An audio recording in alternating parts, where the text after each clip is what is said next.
and address these concerns. But for now, are you guys ready to keep the show going? This guy is a writer for Patriot Act with Hassan Minaj. Give it up for Mas Perricone.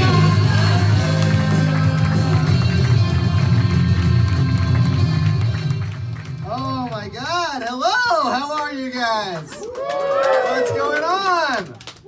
Oh my God! It's my first time in Philly. I've never been here before.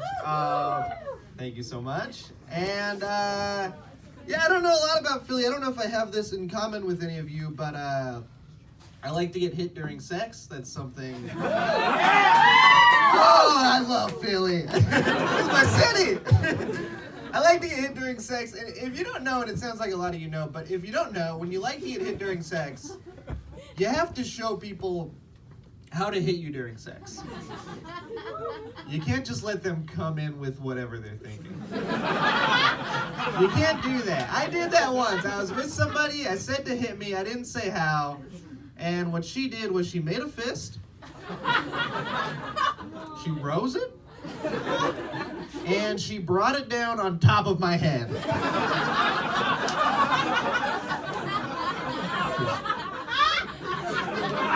Like she was trying to turn me back into a flock of birds. It was not good. It felt like there should have been a sound effect, just like a bonk, you know? Like sometimes somebody does something during sex and you're like, oh, you get that from porn. And sometimes you're like, you got that from the Three Stooges? What? What is this slapstick sexual move? I like to get hit during sex, and I think that a lot of Indian people like to get hit during sex. That's just something that I think. Because I think that Indian people really try hard. I'm Indian, by the way. This is not speculative. That would be insane if I was Mexican and I was like, here's something I think about a different culture. No, I just think that Indian people really try hard to get away from the image that our society makes of Indian people. Like, you know, quiet, dorky, good at math, whatever. Like, I was so into that. I started smoking cigarettes when I was 11 years old to get away from the image of, like, a dorky Indian kid. And I don't know what I was thinking. I feel like smoking cigarettes at 11 years old was the most third world thing I could do. You know? I just took one stereotype and traded it for another stereotype.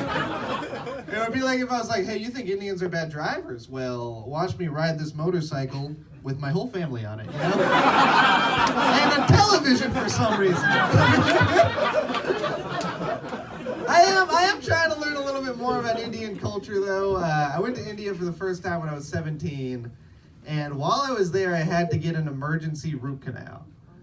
And no, I thought it would be fine. The Indian guy's like, oh, shit. Oh, fuck. No, I thought it would be totally fine. I thought it would be good. And I got the root canal, and I got up to leave, and the dentist was like, hey, hold on, actually. You can't leave. I was like, what? And he was like, you can't leave. You forgot your drills. And he held up a bag of drills that he had used to do the root canal. And he tried to give them to me. And he explained that he had only done half of the root canal. And my dentist back home had to do the other half. But he had to use these drills. And I didn't know what to do. And so, of course, I took the drills, and I was traveling with my family at the time. They had no idea what to make of any of this, of me coming back to the hotel with equipment. They had no idea. They thought it was my fault. My mom was like, I know what happened. You clearly filled out the forms wrong. I was like, filled out the forms wrong? She was like, yeah, you probably checked the wrong box on the forms. And I was like, Mom, why would that be a box? Who is that box for? Who's like, hey, can I get a root canal to go? You ready to take this to go? I ended up bringing the drills back to America, and I went to my dentist, and I was a little nervous because I've had this dentist for a long time, and I've never, like, presented him with materials before. I didn't know if I should, here are your drills. I didn't know what to say, so I just kind of went in without a plan, and he saw my bag of drills, and this is totally true. He was like, oh, were you just an Indian? And I was like, what? Yeah, how do you know? And he opened a drawer, And in the drawer, he had 2 other bags of drills. And he was like, you know, I don't know why they do that. So I'm trying to learn a little bit more about Indian culture. Mostly about that thing specifically. I kind of know everything else. Oh my God, I'm happy to be here. This is so fun. I write for this political comedy show, and when I started, I was very nervous. I was terrified. I didn't want to ask any questions. I was the new guy. I was very scared. And my first week, the showrunner asked me to put together some pitches for a BTS video. And if you don't know, BTS is the biggest Korean pop band in the world. And I was like, well, this is a political comedy show. Why are we doing a BTS video? But I was nervous. I didn't want to ask any questions. I was like, okay, I'm the young guy. I get it. They think I know about Korean pop music. So, I'll do some research. I'll put together some pitches. So I went back to my office and I researched BTS. And there's a lot going on with BTS. There are 7 members. They all have different characteristics. There's Suga. He's the main guy. There's V. He's like the mysterious one. And then there's Jungkook. And Jungkook is the romantic. And so I put together a pitch where maybe, Jungkook helps our host pick out a gift for his wife. I don't know. It was my first week. My ideas weren't good. But I put together some stuff and I sent it in. And an hour later, I got an email from the showrunner that was like, you need to come to my office right now. And I went to his office and he was like, Mas, I don't know what any of this means. Who is Jungkook? And I was like, Jungkook, he's like the romantic. He's girls love him, he's very charming. And my showrunner explained to me that BTS means behind the scenes. It was a behind the scenes video. And I can't imagine what he must have thought when he opened that pitch document.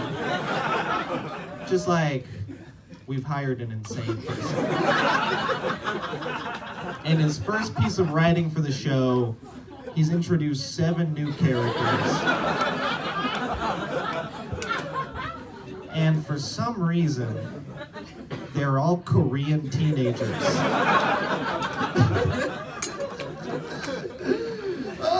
I'm happy to be doing that, though. It's very fun, and the last job that I had, I was a popsicle seller. I sold popsicles in a popsicle shop.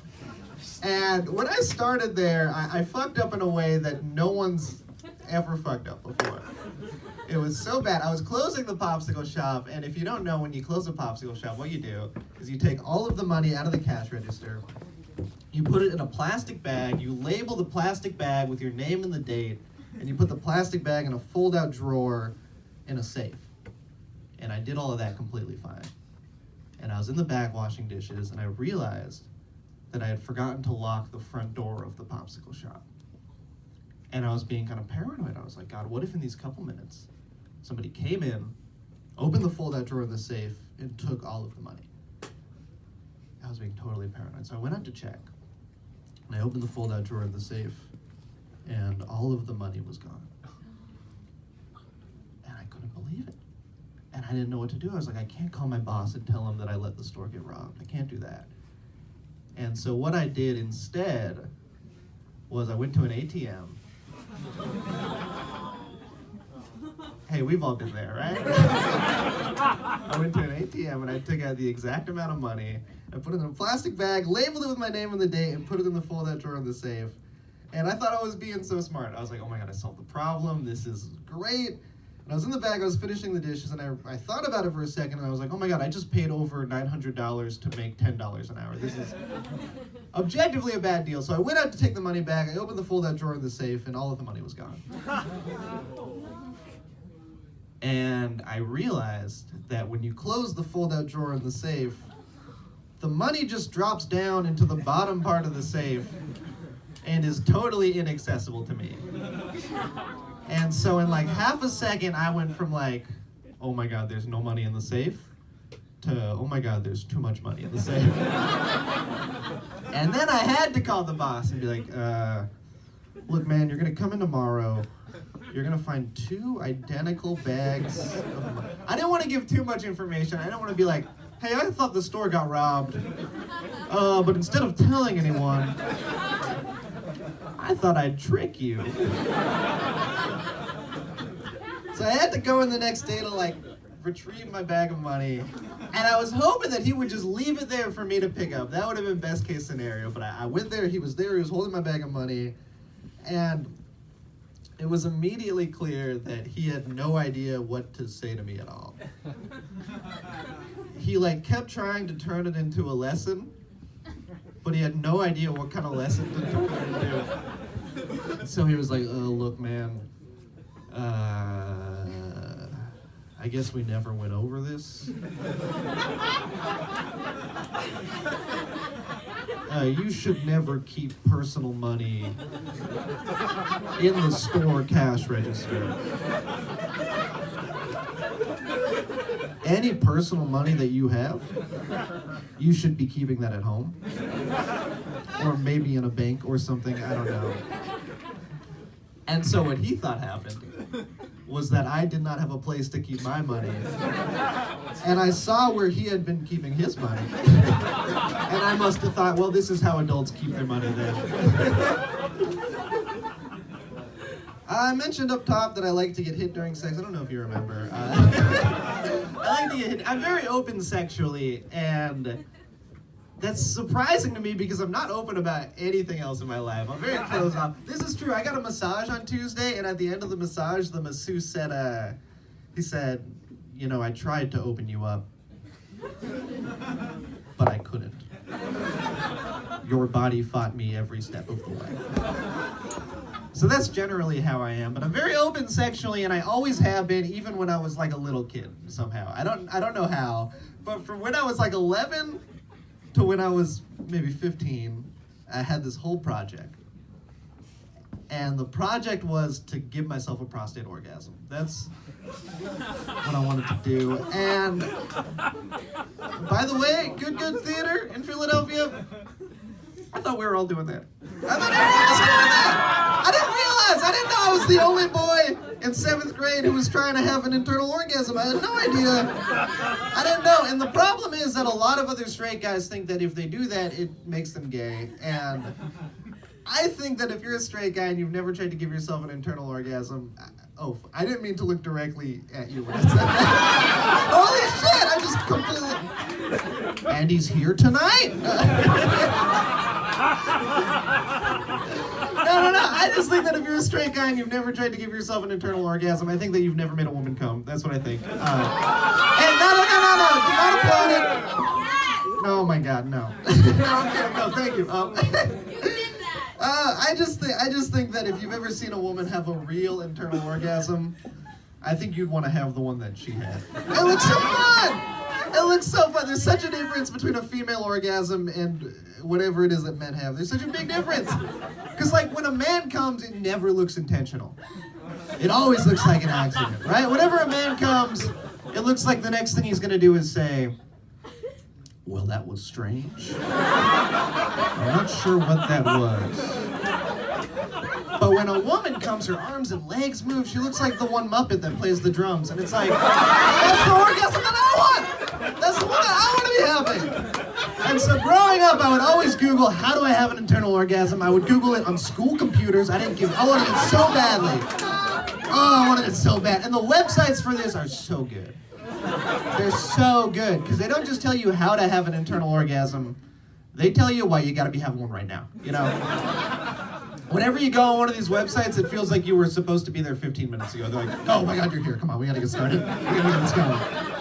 They list a lot of weird medical reasons why you're supposed to be giving yourself prostate orgasms all the time. And my favorite one, this one would come up on all the websites.